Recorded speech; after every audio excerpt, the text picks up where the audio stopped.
रंगमंच कहानियों का में आपका स्वागत है। आइए सुनते हैं मुंशी प्रेमचंद्र की प्रसिद्ध उपन्यास निर्मला। कृष्णा के विवाह के बाद सुधा चली गई, लेकिन निर्मला मैके में ही रह गई। वकील साहब बार बार लिखते थे, पर वह ना जाती थी। जाने को उसका जी न होता। छोटे भाइयों की देखभाल में उसका समय बड़े आनंद से कट जाता था। वकील साहब खुद ही आते तो शायद वह जाने पर राजी हो जाती, लेकिन इस विवाह में मोहल्ले की लड़कियों ने उनकी वह दुर्गत की थी कि बेचारे आने का नाम ही न लेते थे। सुधा ने भी कई बार पत्र लिखा, पर निर्मला ने उससे भी हीले हवाले किए। आखिर एक दिन सुधा ने नौकर को साथ लिया और आ धमकी। जब दोनों मिल चुकी तो सुधा ने कहा, तुम्हें तो वहां जाते मानो डर लगता है। निर्मला, हाँ बहन, डर तो लगता है। ब्याह की गई 3 साल में आई, अब की तो वहां उम्र ही खत्म हो जाएगी। फिर कौन बुलाता है और कौन आता है?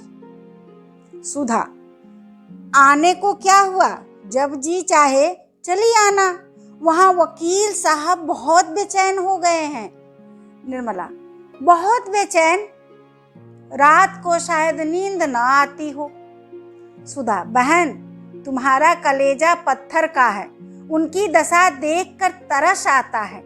कहते थे घर में कोई पूछने वाला नहीं, न कोई लड़का न बाला, किससे जी बहलाएं। जब से दूसरे मकान में उठ आए हैं बहुत दुखी रहते हैं। निर्मला, लड़के तो दिए 2 हैं। सुधा, उन दोनों की बड़ी शिकायत करते थे। जियाराम तो अब बात ही नहीं सुनता, तुर्की बतुर्की जवाब देता है। रहा छोटा, वह भी उसी के कहने में है। बेचारे बड़े लड़के को याद करके रोया करते हैं। निर्मला, जियाराम तो शरीफ न था, वह बदमाशी कब से सीख गया। मेरी तो कोई बात न टालता था, इशारे पर काम करता था। सुधा, क्या जाने बहन, सुना कहता है आपने भैया को जहर देकर मार डाला। आप हत्यारे हैं। कई बार तुमसे विवाह करने के लिए ताने दे चुका है। ऐसी ऐसी बातें कहता है कि वकील साहब रो पड़ते हैं। अरे और तो क्या कहूँ, एक दिन पत्थर उठाकर मारने दौड़ा था। निर्मला ने गंभीर चिंता में पड़कर कहा, यह लड़का तो बड़ा शैतान निकला। उससे यह किसने कहा कि उसके भाई को उन्होंने जहर दे दिया है? सुधा, वह तुम ही से ठीक होगा। निर्मला, लो, यह नई चिंता पैदा हुई। अगर जिया का यही रंग है, अपने बाप से लड़ने पर तैयार रहता है, तो मुझसे क्यों दबने लगा? वह रात को बड़ी देर तक इसी फिक्र में डूबी रही। मनसाराम की आज उसे बहुत याद आई। उसके साथ जिंदगी आराम से कट जाती। इस लड़के का जब अपने पिता के सामने ही यह हाल है, तो उनके पीछे उसके साथ कैसे निर्वाह होगा? घर हाथ से निकल ही गया। कुछ न कुछ कर्ज अभी सिर पर होगा ही। आमदनी का यह हाल, ईश्वर ही बेड़ा पार लगाएंगे। आज पहली बार निर्मला को बच्ची की फिक्र पैदा हुई। इस बेचारी का न जाने क्या हाल होगा। ईश्वर ने यह विपत्ति सिर पर डाल दी। मुझे तो इसकी जरूरत ही न थी। जन्म ही लेना था तो किसी भाग्यवान के घर जन्म लेती। बच्ची उसकी छाती से लिपटी हुई सो रही थी। माता ने उसको और भी चिपटा लिया, मानो कोई उसके हाथ से उसे छीने लिए जाता है। निर्मला के पास ही सुधा की चारपाई थी। निर्मला ने चिंता सागर में गोता खा रही थी और सुधा मीठी नींद का आनंद उठा रही थी। क्या उसे अपने बालक की फिक्र सताती है?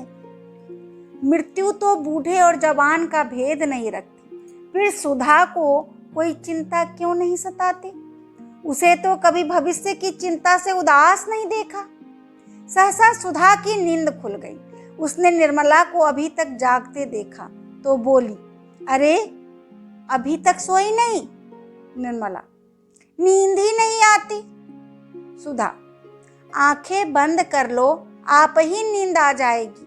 मैं तो चारपाई पर आते ही मर सी जाती हूँ। वह जागते भी हैं तो खबर नहीं होती।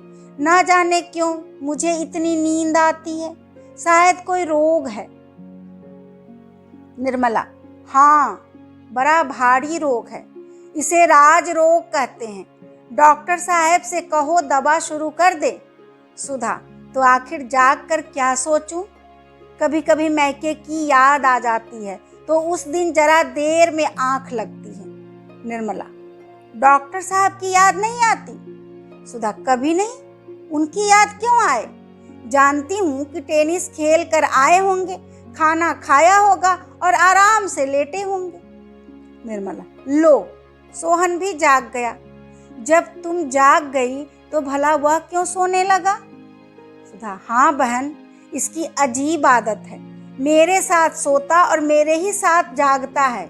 उस जन्म का कोई तपस्वी है। देखो, इसके माथे पर तिलक का कैसे निशान है, बाहों पर ऐसे ही निशान है। जरूर कोई तपस्वी है। निर्मला, तपस्वी लोग तो चंदन तिलक नहीं लगाते। उस जन्म का कोई धूर्त पुजारी होगा। क्यों रे, तू कहाँ का पुजारी था, बता? सुधा, इसका ब्याह मैं अपनी बच्ची से करूंगी। निर्मला, चलो बहन, गाली देती हो। बहन से भी भाई का ब्याह होता है। सुधा, मैं तो करूंगी, चाहे कोई कुछ कहे। ऐसी सुंदर बहू और कहाँ पाऊंगी? जरा देख तो बहन, इसकी देह कुछ गर्म है या मुझे ही मालूम होती है? निर्मला ने सोहन का माथा छूकर कहा, नहीं नहीं, देह गर्म है। यह ज्वर कब आ गया? दूध तो पी रहा है ना? सुधा, अभी सोया था, तब तो देह ठंडी थी, शायद सर्दी लग गई। उठाकर सुलाए देता हूँ, सवेरे तक ठीक हो जाएगा। सवेरा हुआ तो सोहन की हालत और भी खराब हो गई। उसकी नाक बहने लगी और बुखार भी तेज हो गया।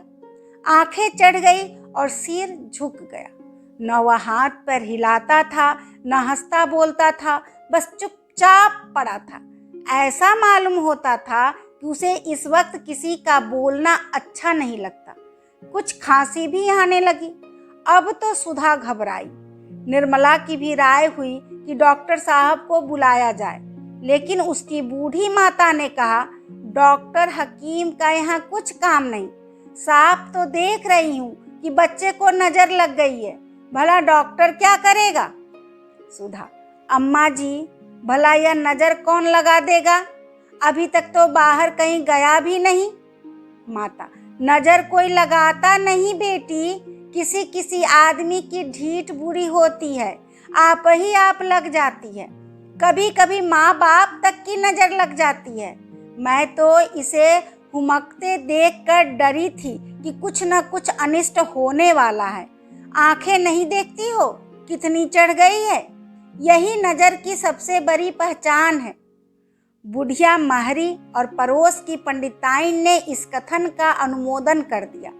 बस महंगू ने आकर बच्चे का मुंह देखा और हंसकर बोला, मालकिन, यह दीठ है और कुछ नहीं। जरा पतली पतली तीलियां तो मंगवा दीजिए। भगवान ने चाहा तो संध्या तक बच्चे हंसने लगेगा। सरकंडे के 5 टुकड़े लाए गए। महंगू ने उन्हें बराबर करके एक डोरे से बांध दिया और कुछ बुदबुदा कर उसे पीले हाथों से 5 बार सोहन का सिर सहलाया। अब जो देखा तो 5 तीलियां छोटी बड़ी हो गई थी। सब स्त्रियां कौतुक देखकर दंग रह गई। अब नजर में किसे संदेह हो सकता था? महंगू ने फिर बच्चों को तीलियों से सहलाना शुरू किया। अब की तीलियां बराबर हो गई, केवल थोड़ा सा अंतर रह गया। यह सब इस बात का प्रमाण था कि नजर अब थोड़ा सा रह गया। महंगू सबको दिलासा देकर शाम को फिर आने का वायदा करके चला गया। बालक की दशा दिन को और भी खराब हो गई। खांसी का जोर हो गया। शाम के समय महंगू ने आकर फिर तिलियों का तमाशा किया। इस वक्त 5 तिलियां बराबर निकली। स्त्रियां निश्चिंत हो गई, लेकिन सोहन को सारी रात खांसते गुजरी। यहाँ तक कि कई बार उसकी आंखें उलट गई। सुधा और निर्मला दोनों ने बैठकर सवेरा किया। खैर, रात कुशल से कट गई। अब वृद्धा माताजी नया रंग लाई। महंगू नजर न उतार सका, इसलिए अब किसी मौलवी ने फूंक डलवाना शुरू हो गया। सुधा फिर भी अपने पति को सूचना न दे सकी। महरी सोहन को एक चादर से लपेटकर मस्जिद में ले गई और फूंक डलवा लाई। शाम को भी फूंक छोड़ी गई, पर सोहन ने सिर न उठाया। रात आ गई। सुधा ने मन में निश्चय किया कि रात कुशल से बीतेगी तो प्रातःकाल ही पति को तार दूंगी। लेकिन रात कुशल से न बीतने पाई। आधी रात जाते जाते बच्चा हाथ से निकल गया। सुधा की जीवन संपत्ति देखते देखते उसके हाथों से छिन गई। वहीं जिसके विवाह का 2 दिन पहले विनोद हो रहा था, आज सारे घर को रुला रहा है। जिसकी भोली भाली सूरत देखकर माता की छाती फूल उठती थी, उसी को देखकर आज माता की छाती फटी जाती है। सारा घर सुधा को समझाता था, पर उसके आंसू न थमते थे, सब्र न होता था। सबसे बड़ा दुख इस बात का था कि पति को कौन मुंह दिखलाऊंगी। उन्हें खबर तक न थी। रात को ही तार दिया गया और दूसरे दिन डॉक्टर सिन्हा 9 बजते बजते मोटर पर आ पहुंचे। सुधा ने उनके आने की खबर पाई तो और भी फूट फूट कर रोने लगी। बालक की जल क्रिया हुई। डॉक्टर साहब कई बार अंदर आए, पर सुधा उनके पास न गई। उनके सामने कैसे जाए, कौन मुख दिखाए। उसने अपनी नादानी से उनके जीवन का रत्न छीनकर दरिया में डाल दिया। अब उसके पास जाते उसकी छाती के टुकड़े टुकड़े हुए जाते थे। बालक को उसकी गोद में देखकर पति की आंखें चमक उठती थी। बालक ठुमक कर पिता की गोद में चला जाता था। माता फिर बुलाती तो पिता की छाती से चिमट जाता था और लाख चुमकारने दुलारने पर भी बाप की गोद न छोड़ता था। तब माँ कहती थी, बड़ा मतलबी है, आज वह उसे गोद में लेकर पति के पास जाएगी। उसकी सूनी गोद देखकर कहीं वह चिल्ला कर रो न पड़े। पति के सम्मुख जाने की अपेक्षा उसे मर जाना कहीं आसान जान पड़ता था। वह एक क्षण के लिए निर्मला को न छोड़ती थी कि कहीं पति से सामना न हो जाए। निर्मला ने कहा, बहन, अब तो जो होना था हो चुका, अब उनसे कब तक भागती फिरोगी? रात ही को चले जाएंगे, अम्मा कहती थी। सुधा ने सजल नेत्रों से ताकते हुए कहा, कौन मुंह लेकर उनके पास जाऊं? मुझे डर लग रहा है कि उनके सामने जाते ही मेरे पैर न थर्राने लगे और मैं गिर न पड़ूं। निर्मला, चलो, मैं तुम्हारे साथ चलती हूँ, तुम्हें संभाले रहूंगी। सुधा, मुझे छोड़कर भाग तो न जाओगी? निर्मला, नहीं नहीं, नहीं भागूंगी। सुधा, मेरा कलेजा तो अभी से उमड़ा जाता है। मैं इतना घोर ब्रजपात होने पर भी बैठी हूँ। मुझे यही आश्चर्य हो रहा है। सोहन को वह बहुत प्यार करते थे बहन। न जाने उनकी चित्त की क्या दशा होगी। मैं उन्हें ढांढस क्या दूंगी? आप ही रोती रहूंगी। क्या रात को ही चले जाएंगे? निर्मला, हाँ, अम्मा जी तो कहती थी छुट्टी नहीं ली है।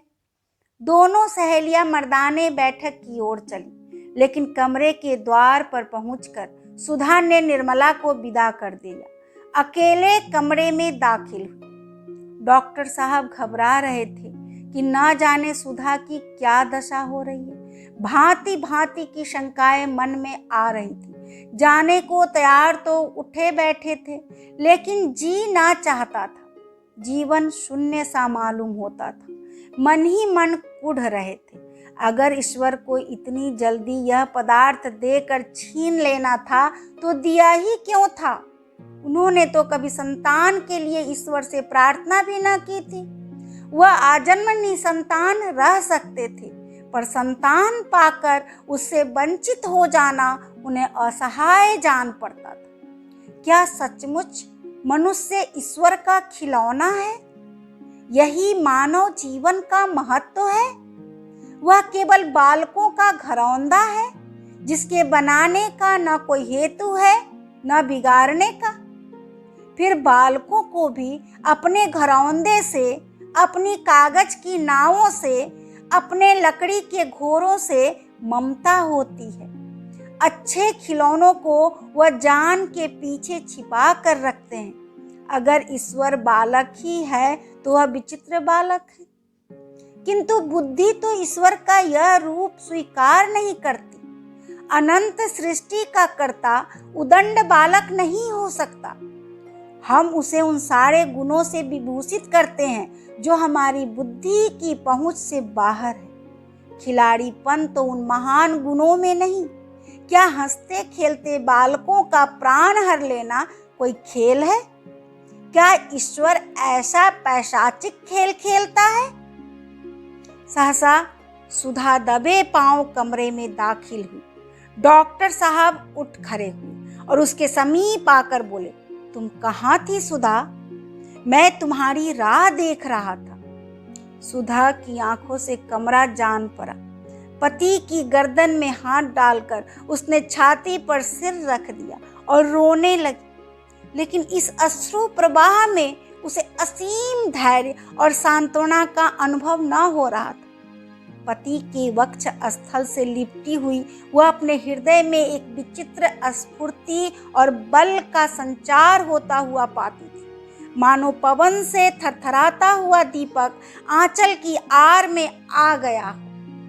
डॉक्टर साहब ने पत्नी के अश्रु सिंचित कपोलों को दोनों हाथों में लेकर कहा, सुधा, तुम इतना छोटा दिल क्यों करती हो? सोहन अपने जीवन में जो कुछ करने आया था वह कर चुका था। फिर वह क्यों बैठा रहता?